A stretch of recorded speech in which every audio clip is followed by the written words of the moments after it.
Perkenalkan, nama saya Helmadiani Rahmi. Di sini saya akan mempresentasikan jawaban saya yang ada pada forum 12 laporan akuntan. Di sana itu ada 10 pertanyaan, di mana saya sih sebelumnya udah jawab ya di sana, cuma di sini saya mau akan membacakannya lagi. Langsung aja ya masuk ke soalnya. Yang pertama itu soalnya bagaimana konsep nilai wajar menurut SAK. Nah, di sini saya menjawab menurut PSAK 68 mendefinisikan nilai wajar sebagai harga yang akan diterima untuk menjual suatu aset atau harga yang akan dibayar untuk mengalihkan suatu liabilitas dalam transaksi dan teratur antara pelaku pasar pada tanggal pengukuran. Nah, PSAK ini ada 3 unsur atau 3 elemen. Yang pertama itu ada harga, yang kedua itu ada aset atau liabilitas, dan yang ketiga itu ada transaksi atas pelaku pasar. Nah, harganya ini dari PSAK 68 menganut exit price dalam menentukan nilai wajar, yaitu harga untuk melepaskan suatu aset atau liabilitas, bukan harga untuk memperoleh suatu aset atau liabilitas. Kalau itu tuh namanya entry price. Jadi di sini pakainya itu exit price, yaitu menentukan harga nilai wajar dengan melepaskan suatu aset untuk melepaskan suatu aset atau liabilitas. Kemudian ada aset dan atau liabilitas dan transaksi atau pelaku pasar. Transaksi dari pelaku pasar. Kemudian yang kedua itu apa yang disebut dengan estimasi akuntansi dalam SAK. Estimasi akuntansi merupakan perkiraan unsur laporan keuangan, termasuk perkiraan nilai suatu transaksi yang angka pastinya baru diketahui di masa yang akan datang, di masa depan. Nah, data yang ada itu angkanya pasti tidak mungkin sesuai atau pas banget lah ya secara waktu dan hemat biaya. Jadi misalnya ya namanya kita tahu itu kan estimasi itu perkiraan ya. Jadi itu penentuan harganya sih, harga apa sih istilahnya, kayak nominal dalam bentuk uangnya. Jadi kurang lebihnya itu karena estimasi perkiraan, jadi mungkin perkiraannya atau mungkin nanti yang terjadinya itu sama ke atas atau sama ke bawah, mendekati lah gitu. Nah, contohnya di sini itu estimasi akuntansi yaitu estimasi cadangan dalam menentukan piutang tak tertagih. Nah, dalam menentukan piutang tak tertagih kayak kita kan misalkan perusahaan dagang nih menjual, itu kan juga tidak semuanya pembayarannya melalui cash. Ada yang juga pakai bayarnya itu piutang kan. Kita kan sebagai penjual itu kan nyebutnya piutang ya, piutang dagang. Nah, dari sini kan kita harus tentukan berapa piutang tak tertagihnya, karena kita nggak tahu kan di masa yang akan datang itu si pembeli ini nih, si PT tersebut gitu bisa membayar full atau tidak. Itu kan tidak ada yang tahu karena kan dalam kondisinya juga kita tidak tahu gitu.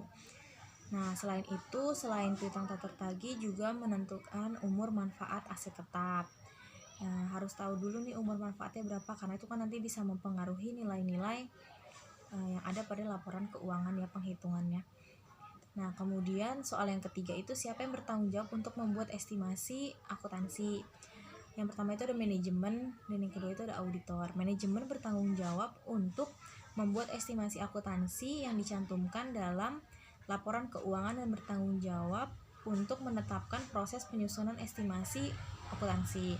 Kemudian auditor yang bertanggung jawab untuk mengevaluasi kepantasan estimasi akuntansi yang dibuat oleh manajemen. Dalam hal ini merupakan laporan secara keseluruhan.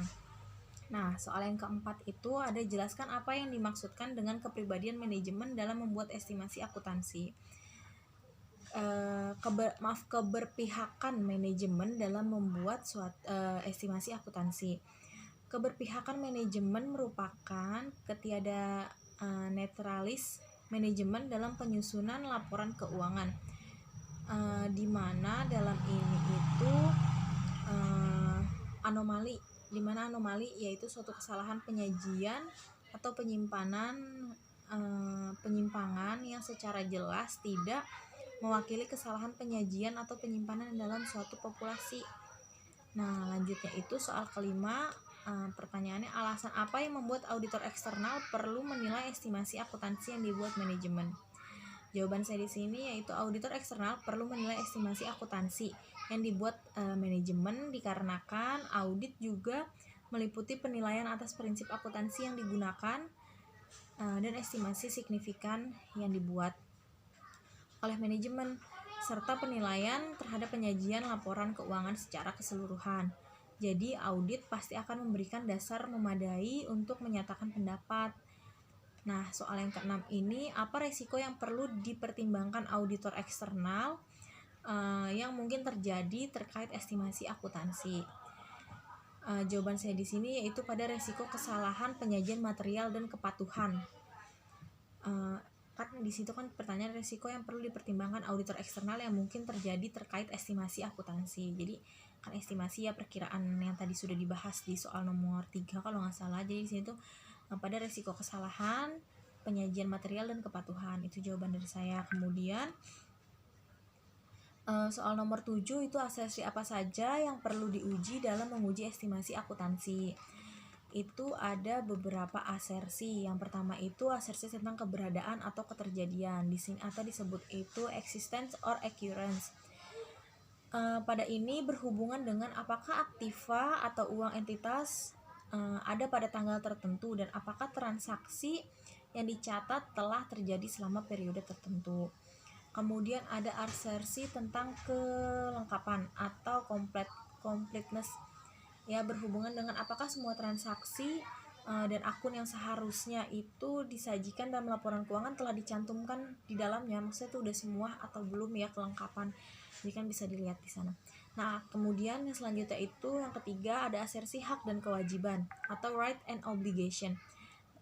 Pada ini itu berhubungan pada aktiva yang merupakan hak entitas dan utang merupakan kewajiban perusahaan pada tanggal tertentu. Kemudian itu ada asersi tentang penilaian atau alokasi atau valuation and allocation. Nah, ini tuh berhubungan dengan apakah komponen-komponen aktiva, kewajiban, pendapatan, dan biaya sudah dicantumkan dalam laporan keuangan dalam jumlah yang semestinya. Jadi kita cek tuh kayak kewajiban, aktiva, pendapatan itu udah sesuai belum sama yang disajikan itu sama laporan keuangannya. Kemudian ada asersi tentang penyajian dan pengungkapan atau presentation and disclosure.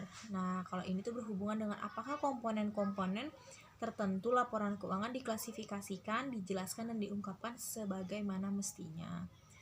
Kemudian soal nomor 8 itu bagaimana mengaudit estimasi akuntansi.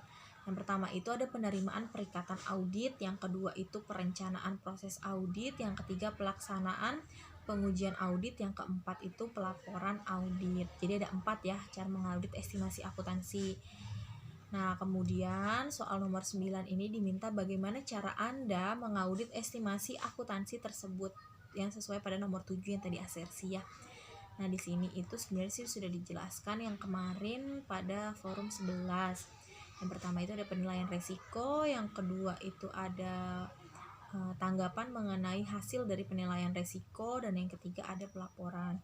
Nah, dari penilaian resiko ini juga ada beberapa tahapannya lagi. Yang pertama kan pemahaman tentang entitas, terus ada kemudian pemahaman tentang lingkungan. Pemahaman entitas itu kayak kita tahu pemasoknya siapa, pemegang saham, direksi dan komisarisnya itu siapa. Kemudian juga apalagi ya, saingnya siapa.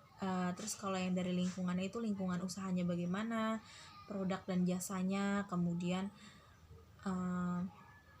kegiatan usahanya, terus sama bangsa pasarnya itu kemana, dan peraturan-peraturannya. Nah, kemudian kalau dari dari situ yang selanjutnya ada prosedur analitis awal. Di situ ada yang horizontal, vertikal, rasio atau antar item. Kalau horizontal yang kemarin dijelaskan juga membandingkan antara tahun ini dan tahun sebelumnya, tapi kalau vertikal itu membandingkannya pada nilai aset. Kemudian ada materialitas awal, yaitu ada OM, PM, dan AM, di mana OM ini overall materiality, PM ini performance materiality, dan AM ini asersi materiality.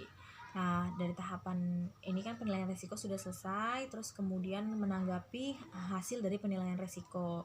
Nah, dari sini tuh ada tesnya, ada tes TOC atau tes TDB, STOT atau SAP. Dan SAP. Nah, dari TOC ini atau test of control yaitu bertujuan untuk menguji pengendalian internal. Tes ini dilaksanakan dengan menelusuri transaksi dari sumber dokumen, memeriksa file, dan mengecek keakuratan. Oh ya, tadi juga maaf saya tadi lupa sampaikan, dari penilaian resiko itu juga dilakukannya dengan cara wawancara, observasi, membaca dokumen, banyak sih bagainya. Kemudian lanjut lagi dari yang tadi pengujian pengendalian atau tes TOC, kemudian ada pengujian saldo dan transaksi TDB atau STOT, SAP, kemudian ada evaluasi materialitas final dari OM, PM, dan AM, kemudian ada prosedur analitas final, dan yang terakhir itu kan pelaporan ya. Nah, dalam pelaporan ini kita sebagai pengaudit menyampaikan apa yang kita temukan setelah mengaudit perusahaan tersebut, kalau memang, dan data-data yang kita pegang memangnya ya. Dan kalau misalkan memang perusahaan tersebut yang kita dapat itu kurang baik ya, kita berhak melaporkannya dan memberikan opini tidak wajar atau memberikan opini wajar tergantung pada yang kita temukan gitu kan. Nah, kemudian pada nomor 10 ini pertanyaannya, hal apa saja yang perlu diungkapkan dalam laporan keuangan terkait estimasi akuntansi pada nomor 7. Di sini piutang usaha harus disajikan dalam neraca sesuai dengan prinsip akuntansi berterima umum. Auditor membandingkan penyajian dan pengungkapan piutang usaha yang disajikan klien dalam neraca dengan prinsip-prinsip akuntansi berterima umum. Prosedur audit terhadap penyajian dan pengungkapan piutang usaha yaitu yang pertama ada memeriksa klarifikasi piutang ke dalam kelompok aktiva lancar dan aktiva tidak lancar. Yang kedua, memeriksa klasifikasi piutang ke dalam kelompok piutang usaha dan piutang non usaha. Yang ketiga itu menentukan kecukupan pengungkapan dan akuntansi atau transaksi antar pihak yang memiliki hubungan istimewa. Nah, sekian penjelasan dari saya, kurang lebihnya saya mohon maaf atau ada yang kurang jelas. Terima kasih. Wassalamualaikum warahmatullahi wabarakatuh.